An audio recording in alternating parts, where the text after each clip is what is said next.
Welcome to the podcast, everyone. My name is Daniel, as in Ghost Guy Daniel. Got an interesting show this holiday week. I been kind of laid back during the holidays, just enjoying myself. And it's funny, even when I'm laid back, I still have ideas flowing into my head, like stuff I want to talk about on the podcast. I guess deep down that means I really want to do it. So that's good. So what's on the show today? Well, guess what? First thing that came to my head during the holidays is I'm going to dish. I got a bit of a gossipy show here. Not a fan of gossip, don't get me wrong.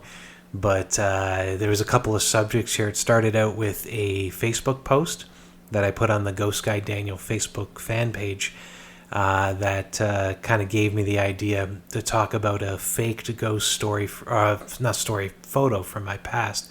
So I'm going to talk about that.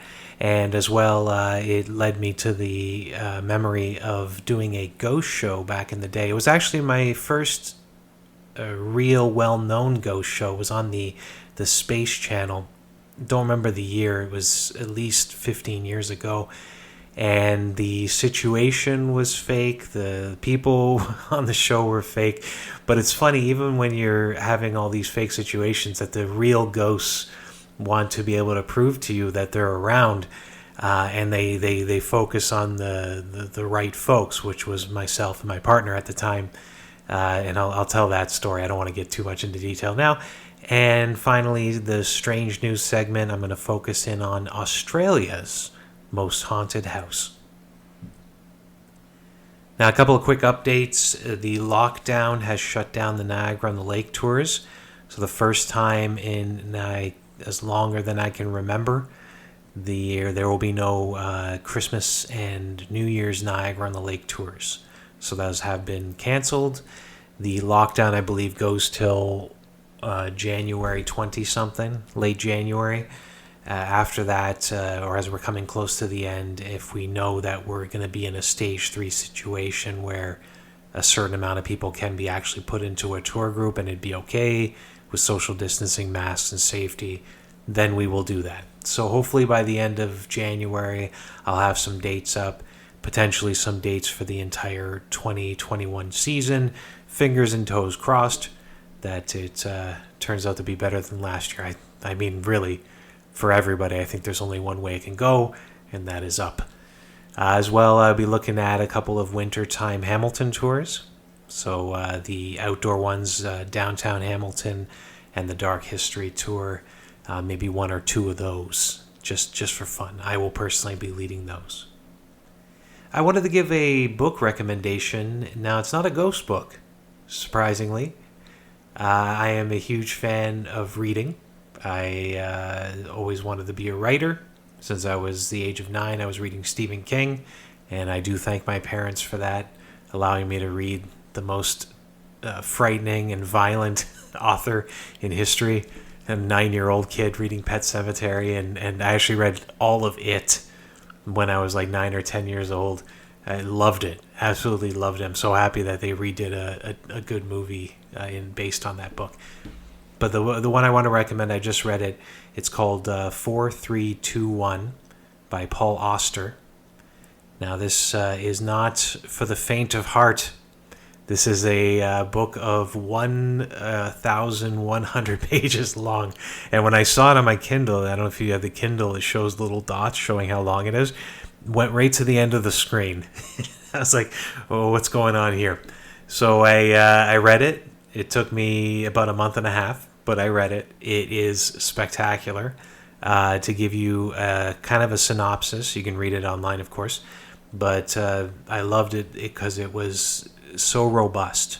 So it's this one main character who's split into 4. I won't get into too much detail. I don't want to inadvertently give a spoiler, but the character is like a coming of age, and the character is so interesting from childhood up into early adulthood. I think he goes till in his late 20s, and split into 4 almost realities.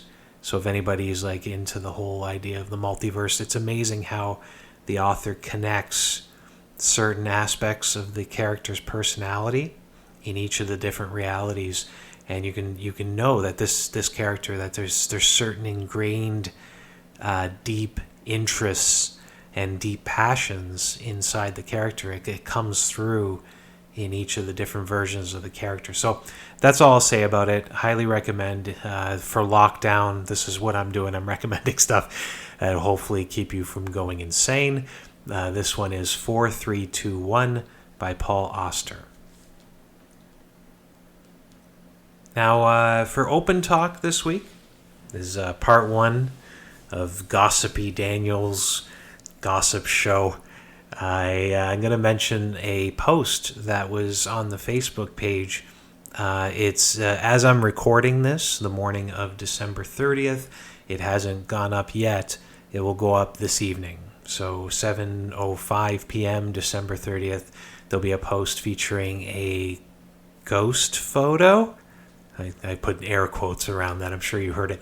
A ghost photo that was posted, I think it's back in 2004, by a paranormal group. Now, I'm not going to go into any details about this, about who was involved, other than myself and my former partner.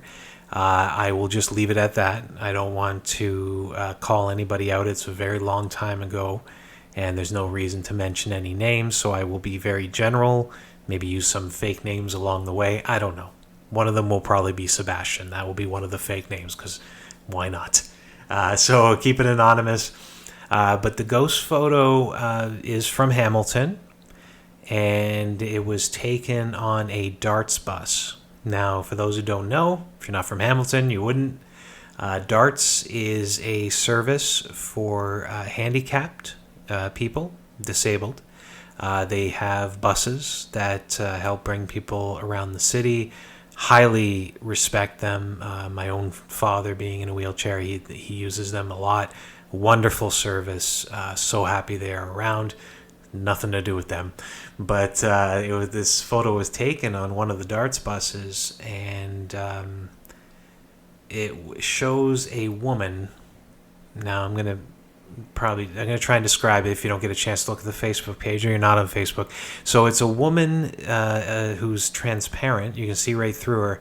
She's sitting on the darts bus, and you can make out. There's enough detail to make out that in one hand she's holding some white pills, and in the other hand she is holding like an old 6-shooter gun that you might see in an old Western.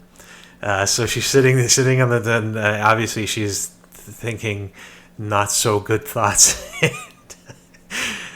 So anyway, so that's it. There's a woman sitting there contemplating bad things with pills and a gun on a Hamilton darts bus. So she's transparent. So it's a ghost. It's a ghost. So this was posted, and I want to preface the following by saying that back in the day, I was a different person. Back in the day, there was a lot of competition in the paranormal world. So I was involved on the ground floor of a local paranormal group, HH. And at the time that it started out, there was, let's call it competition. So there was one other main site, that was the Toronto Ghost Society, run by Matthew Didier. And because of that, the competition, I don't know what we were really fighting over, to be honest. I look back on it now, I'm like, what are we fighting over? It's like mostly just bragging rights, because it really isn't competition. It's not like, succeeding in this would have given you a lifestyle. Back then, it was really just everybody loved ghost stories and ghosts. The ghost shows were out of control. And all the famous ones today, Ghost Hunters was just starting out, Paranormal State, Ghost Adventures hadn't started yet, Creepy Canada, I think, was on the tail end of its run, and everybody was just into it. So you posted any type of ghost articles, such as, that's the reason how HH started, people were just automatically interested. So this kind of spiraled out, and not only did you have people who were like into telling the stories, into investigation, but you also had what you could call the trolls, and those are the people that I think were feeding the anger back then. I don't know if 4chan was around at that time, I don't think so. But they still had that element, and it stirred the pot, I think. Now, I got into it. It's my younger days. I was quick to anger back in the days, and I was right into it. And I was also very competitive back then too. So like we had a message board. A lot of fights broke out on there. Not saying I took part in most of the fights. I was much more controlled than some, less controlled than others. So that I just want to give you an idea of what was going on back in the day. So to actually take the time to see this ghost photo and have it cause some type of stress, and to actually have to feel I have to dig into it to try and solve and prove that it was fake, that was just the feeling of the times. Not sure I would do that again today. It was just a feeling of the times. To be honest, I don't think anybody would fake a ghost photo like this today, but that's neither here nor there. So the photo goes out on websites, and we pull it, me and my partner at the time, and she was a web designer back in the day, and she was familiar with a site called Getty Images. Now, Getty Images is still around. I don't know anybody who would want to use them today, just because they have wonderful photos, but they take these some of these works of art, and then they throw a massive price tag on them, and I'm talking like $200-$300 just for a stock photo. And that has changed. I mean, you can get stock photos for free online now, or for $10-$20. I don't know if they've embraced the new way, or if they're still charging crazy amounts. That's them. I don't know. But she was familiar with Getty Images, and she recognized that photo, that ghost from the darts bus. And she's like, where do I know that from? So she goes on Getty Images, and I don't know how. She's like, I'm sure there was some search terms that brought it up, but so she found it. She found the Getty image photo that they used to fake the ghost photo. It just fell into place so perfectly. It was almost like it was meant to happen. So article was written, post went online through message boards and stuff, showing the Getty image photo beside the ghost photo. So that kind of like called them out. It created kind of a rivalry back in the day, and eventually things just were fine. It just petered out.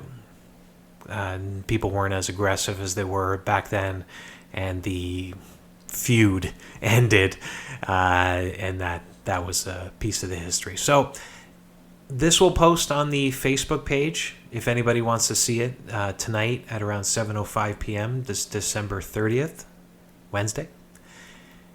So you can see it. I've posted, not the best resolution, I apologize for that, but I posted the original fake ghost photo, and with it the Getty image photo of the old woman holding pills and a gun.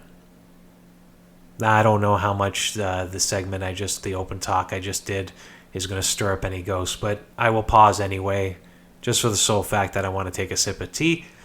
But yeah, do kind of feel around you if you have EMF or whatever. See if anything occurs where you are now.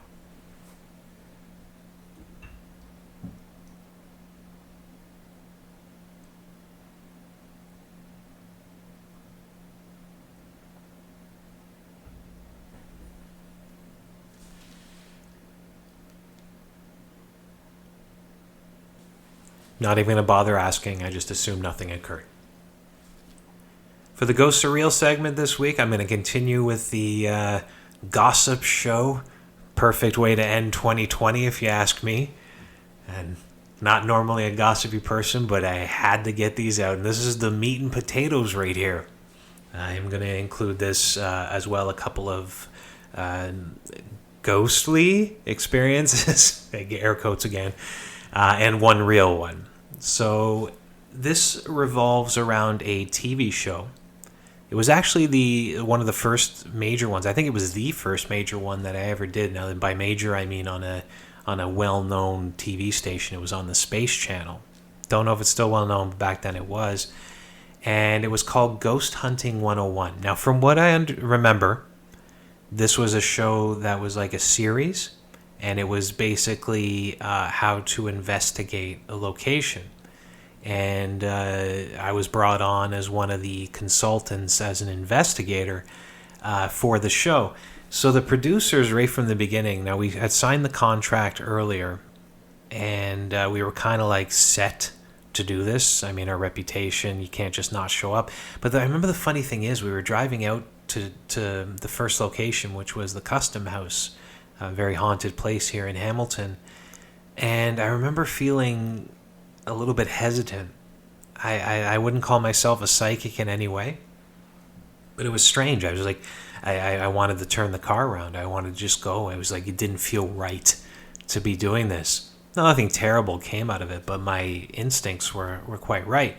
So we show up at the Custom House, and I remember being hesitant because the producers were kind of joking around, and I remember overhearing them joking around about a couple of the ghost stories, and they would laugh about it. So, like, this laughing as in it couldn't be true.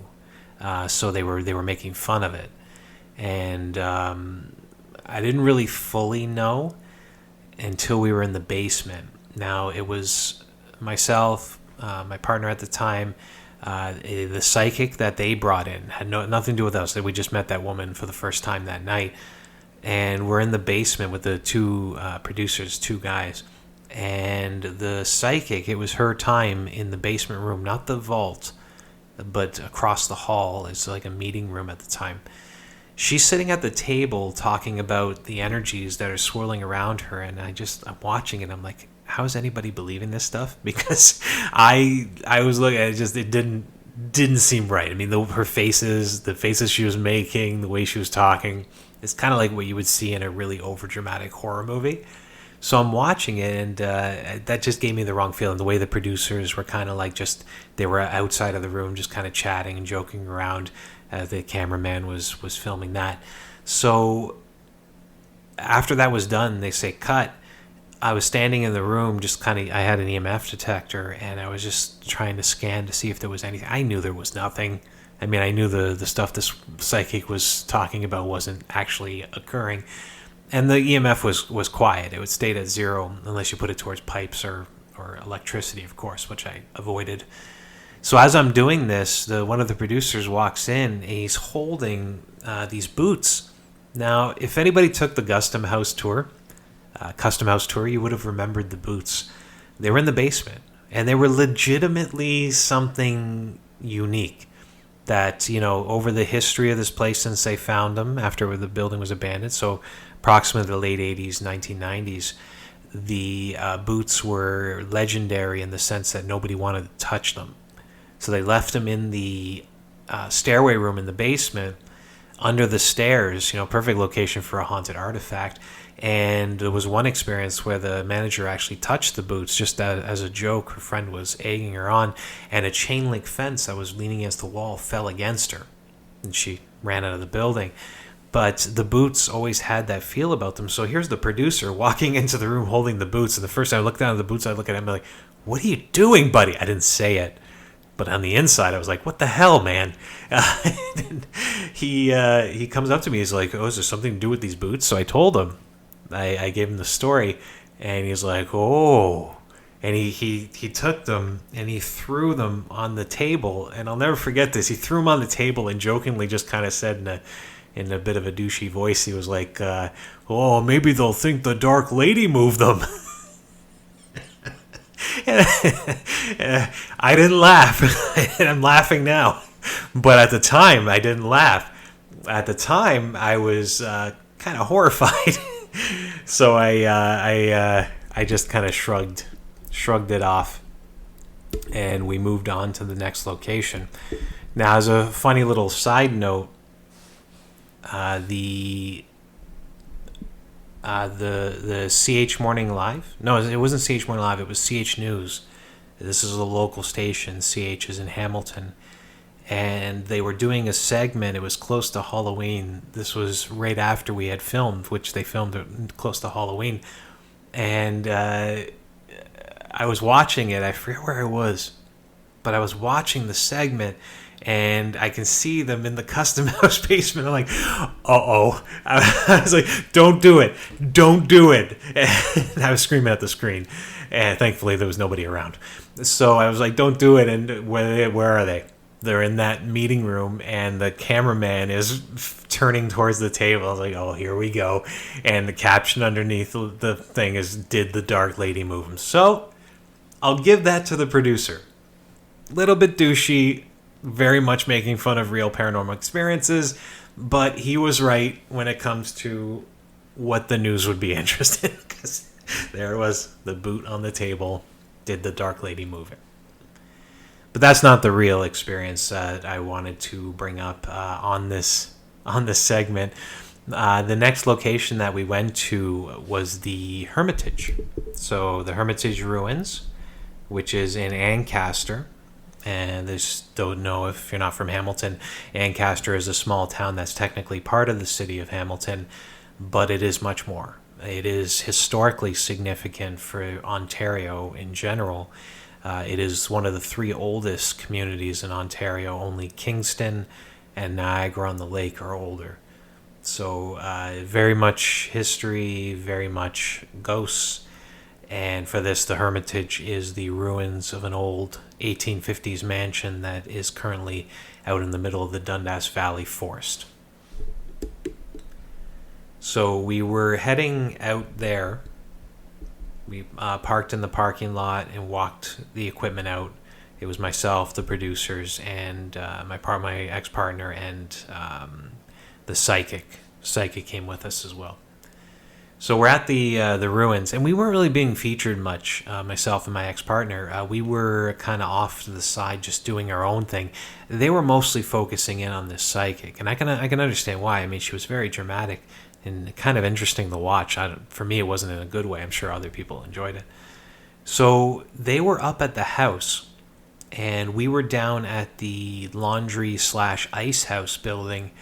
If you don't know, if you've been on the ghost walk that we do there, this is where we tell the story, the legend of William Black.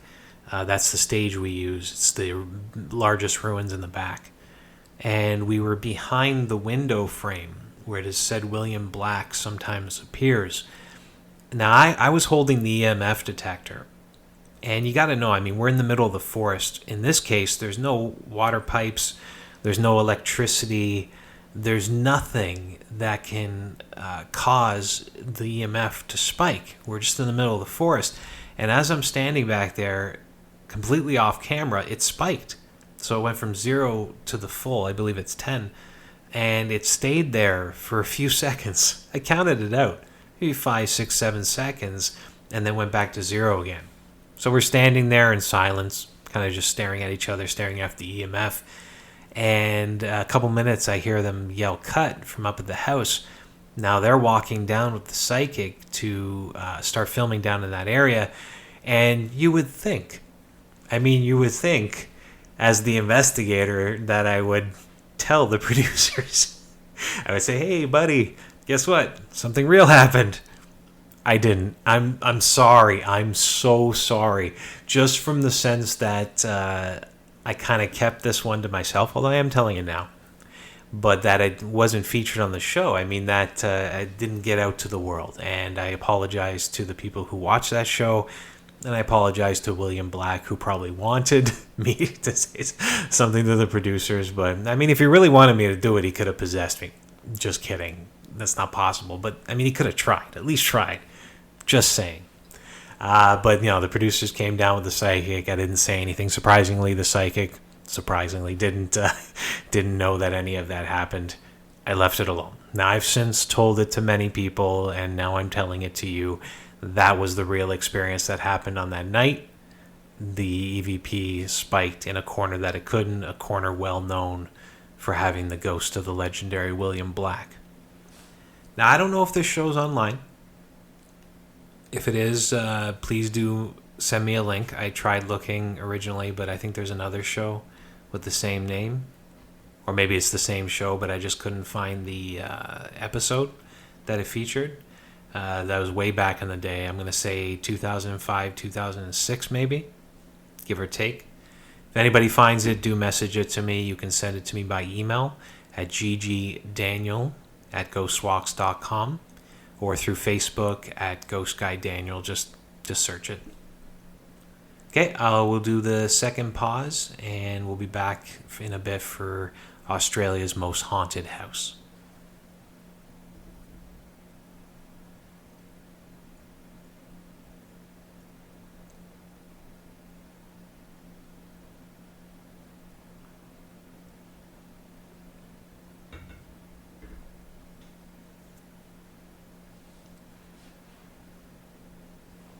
Any spiking EVPs? Maybe an old boot moved into the room? One can only hope. Alright, so this is the strange news segment. I know it seems a little bit cookie cutter to announce it, but this is an interesting one. I saw it online, and I love the pictures. A very happy fellow standing in front of a house. This is Lawrence Ryan.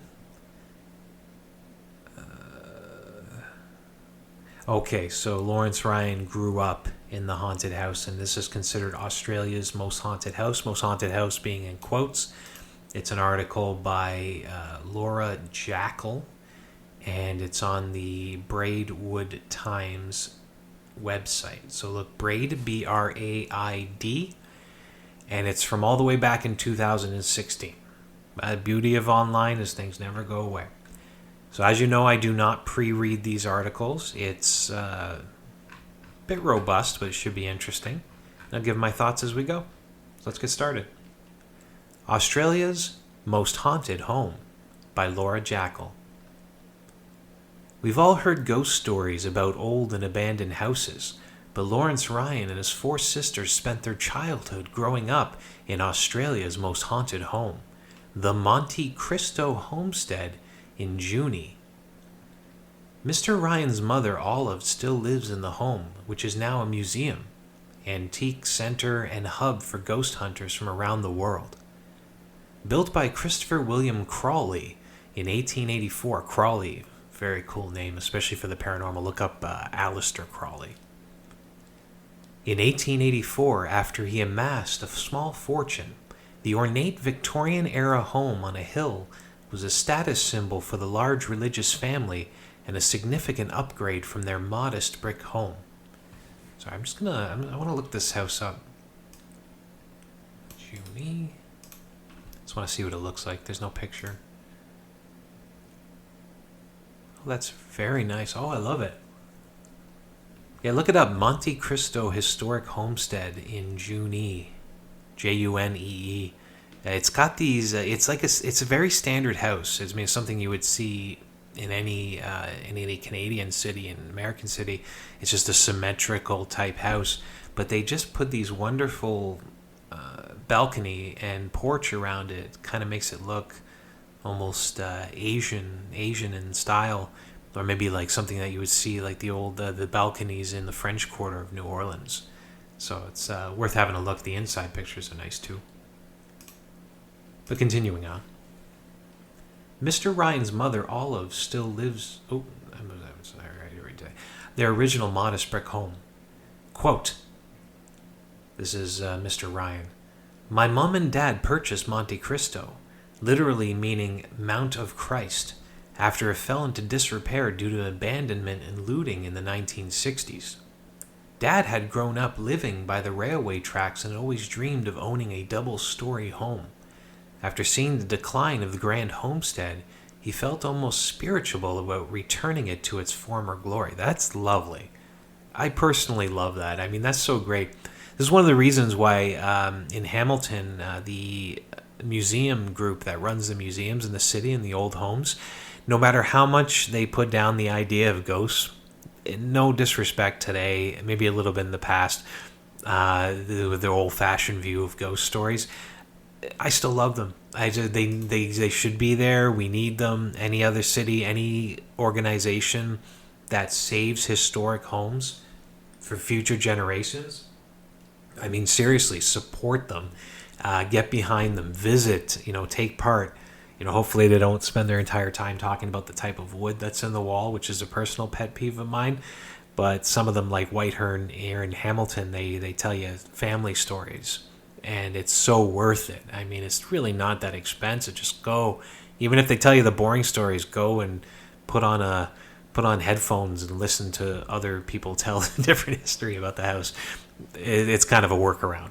Feel free to use that. So he wanted to return it to its former glory. This is Mr. Ryan's dad. Mr. Ryan's parents, Reginald and Olive, already had 3 young girls and another on the way when they bought the house from the only surviving Crowley in 1963 for £1,000. I am not going to take the time to convert that. I can convert it today's money, but in 1963, not so much. I assume that is probably very cheap. My own family home, before I was born, my family bought their home in the East End of Hamilton. I believe they paid 30,000 Canadian dollars for it. So even with a conversion and the difference, I think that's pretty cheap. I think that would be probably like 5,000-6,000 Canadian. That's very cheap. It included the rundown main house, the original brick home, and servants' quarters, stables, a wooden ballroom, and acres of land. Oh my God, they got it at a song. That's awesome. I don't fix stuff up, and I would have bought that too. Anyway, continuing, Mr. Ryan quoted as saying, "My dad, a tailor by trade, was a hard worker and only needed a couple hours of sleep per night," Mr. Ryan said. "He worked all day to earn money and then gradually put the home and outbuildings back together in the evenings and at night." That's great he actually had the knowledge to do that. I wish I had that. It was not long after they moved in that the Ryans began to experience some odd occurrences. Oh, here we go. Quote, "One evening when Mum and Dad were driving back to the empty house, they were both concerned about the amount of light pouring out of the windows and doors, considering it had no electricity at the time." That's a real concern. Their first thought was that the vandals were back and they were being burgled. Dad told Mum and us kids to remain in the car while he went to check it out. But on arriving at the front door, all the light immediately went out and they were plunged into darkness. After that first spooky incident, odd things began to happen regularly. The Ryans both heard the footsteps of a woman in heels on a veranda above them, which at the time was full of holes and unusable. They witnessed items being moved around, strange noises, voices, and plenty of creepy and unexplained sensations. In the mid-1960s and early 1970s, ghostly happenings were not something people regularly discussed. I knew growing up that my house was different, but it wasn't something we talked about. People would have thought we were weird, and so we just lived with it. It's true. It's back then, that was before Ed and Lorraine Warren. I wonder if Ed and Lorraine Warren, I do think this is true. I think that they kind of helped bring the idea of ghosts in the mainstream, because Ed, even himself, they were both very religious, so religious folks kind of took to them because of their faith. And then Ed becoming a demonologist for priests, that he took part in exorcisms and things that were very difficult situations related to possession and hauntings. Maybe they're the ones who helped bring this, because they were famous in the day. The late 70s would have been, I think, when Amityville happened, and Amityville being, of course, the most popular, spawning many terrible movies from it. Continuing on along. One of the creepiest events that prompted the first medium to be invited to Monte Cristo in 1977 was something that happened to Mr. Ryan when he was just 5 years old. My parents were hosting a party in the ballroom, and I was only little. One of my sisters took me up to bed. Every hour, one of them would pop their head in to check on me. My youngest sister, who was 12 at the time, entered my room to see a bearded man sitting at the end of my bed staring at me. Oh, God. He then turned to give his menacing stare. That is the stuff of horror movies right there. Imagine being the sister, just peeking in. It's like, oh, my little brother, he's sleeping. So, oh, but crap. Who was that? So not only is he sitting there, but he gave a menacing stare. Quote, she screamed and ran to the party to tell my parents that there was a weird man in my room. But when they got there, he was gone and I was still sound asleep. They searched the house and found nothing or no one. She described him as wearing old-fashioned clothes, and they thought it was possible Mr. Crowley, who had been seen in the property a number of times since. So it's possible that it was Mr. Crowley. Quote, when she finally told me that story when I was 13 years old, it all made sense. Not to mention he probably was scared crapless. I hated that room and always felt I was being watched. I never slept in the main house again, and I still won't. I'm not sure that would, as a personal, I don't think that would scare me away. I think, especially now, right? I think, especially if it was my home, you want to feel comfortable, right? So you kind of like stake your claim. I think he let fear kind of get over him. Like, I understand when he's 13, he was scared, but to say that he still doesn't, I don't know about that.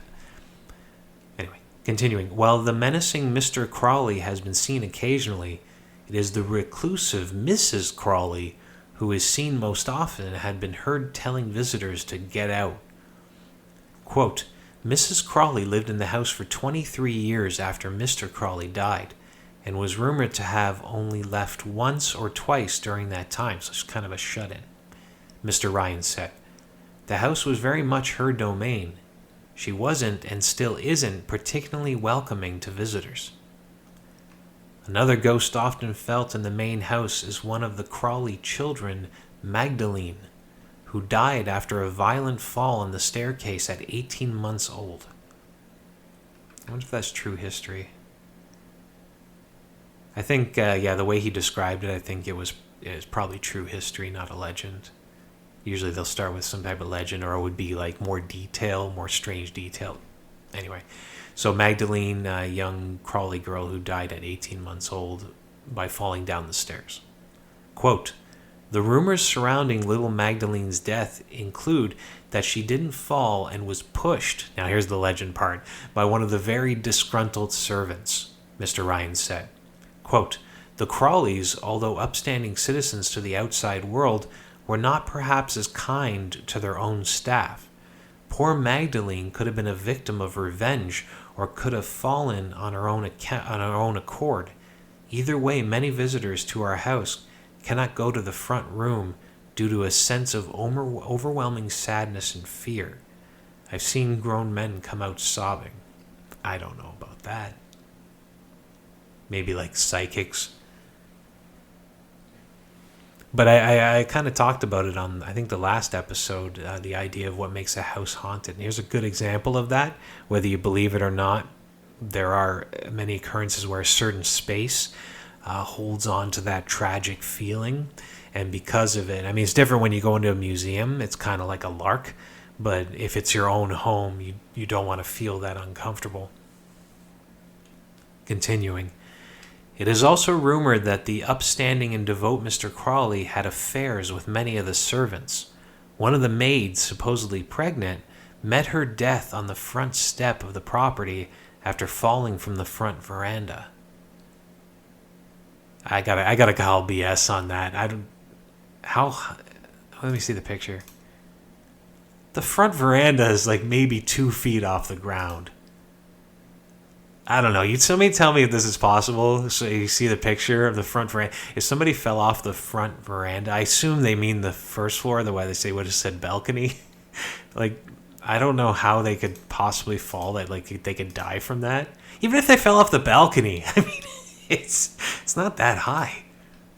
Okay, I call BS on that, but I'm going to continue reading because I'm dedicated. Died from falling off the front veranda. It is unclear whether she was pushed, whether she fell or took her own life, but she has been heard and seen quite frequently, Mr. Ryan explained. Quote, the footsteps that Mom and Dad first heard on the collapsed veranda, I don't know what that means, if that's first or second floor, collapsed veranda are thought to be that of the tragic maid, so they hear footsteps on it.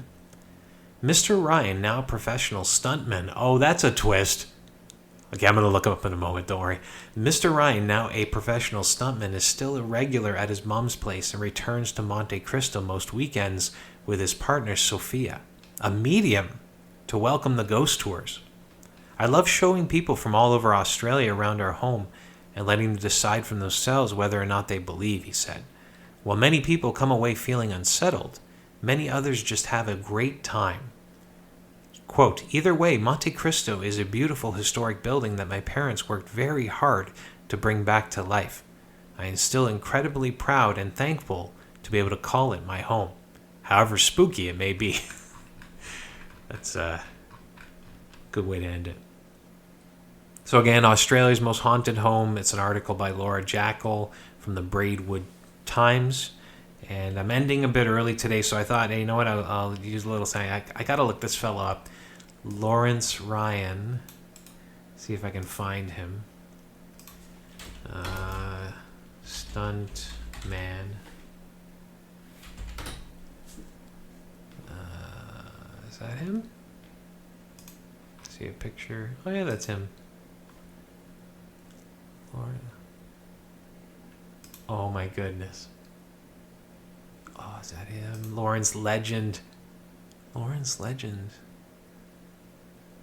That's him. Oh my goodness. This is very interesting. So he is a stuntman. I immediately thought movies. Like he'd be a stuntman. I wanted to look up some of the movies he was in, but he's actually a stuntman as in motorcycles and cars. So his stage name is Lawrence Legend. He's an Australian stunt motorcyclist. Got his first motorcycle when he was 14 and become a notable stunt performer and world record holder. Let's see what that is.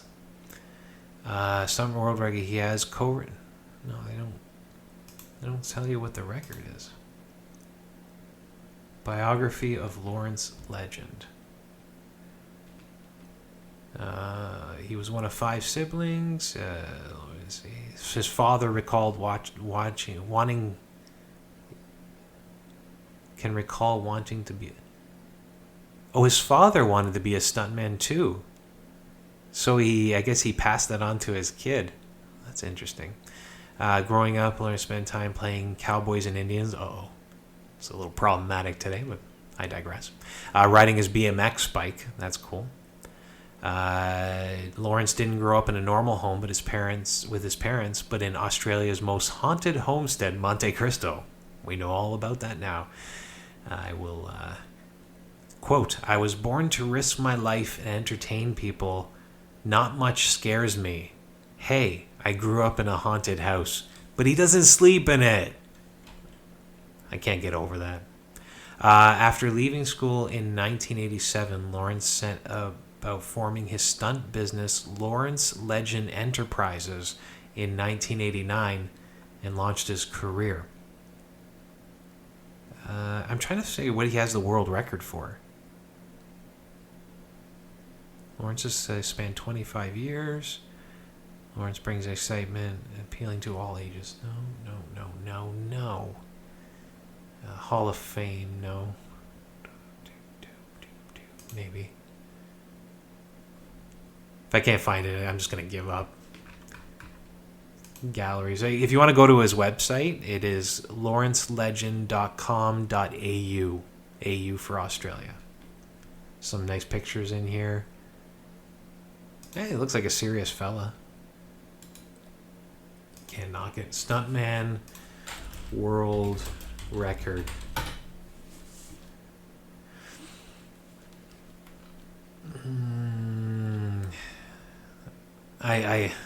I'm sorry. Preparing for 6 world record jumps. I'm sorry. If you're finding this boring, just shut off the podcast. I understand. I gotta find this out. I have no choice here. Australian legend celebrates 25 years of stunt riding, marks anniversary by performing 6 world record jumps. Performed in the grounds of his child. Oh, okay, that's cool. He actually performed the world record jumps on the grounds of Monte Cristo. So he went back to his childhood home so that the ghosts of Mr. Crowley and Mrs. Crowley can watch him Maybe they were like, second parents to him. He was attempting to jump his Harley Davidson over a gunship helicopter, a 10-seater seaplane, 2 double-decker buses lengthways, so that's the long way, a large house, which I assume is Monte Cristo. Did he jump over Monte Cristo? Okay, a locomotive train engine, and the fountains of the Homestead. There's images. Didn't work. There's a video. I know nobody wants to hear me watch a video.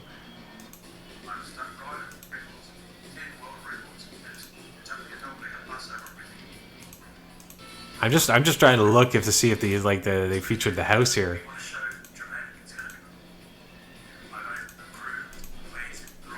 No, I don't. This is the kind of stuff I would prepare if I actually read this article in advance. Okay, I'm going to keep looking. Maybe I'll post on the Facebook fan page, Ghost Guy Daniel, if I find it. I want to see a picture of him jumping over Monte Cristo. I am hooked. I am invested on this house and this guy. I mean, that is a twist I did not expect, to have the guy who grew up in the house to be a famous world record holding stunt daredevil. Let's say Australia's Evel Knievel. So I will attempt to find a picture of him jumping over the house. But for now, have a look at the Monte Cristo homestead in Junee and have a read of the article. You can see there's a picture of him standing in front of it with this snazzy little cool fashion outfit and a cane. Well worth it. With saying that, it brings the shortened podcast to an end. Thank you so much for listening, everyone. It has been very interesting starting this podcast. It was probably the most strange year in my own personal history. Definitely not in human history, but in my own personal history. Here's the best to you and yours for a wonderful New Year's. I will see you again in the only way we can go is up. Better 2021. Take care.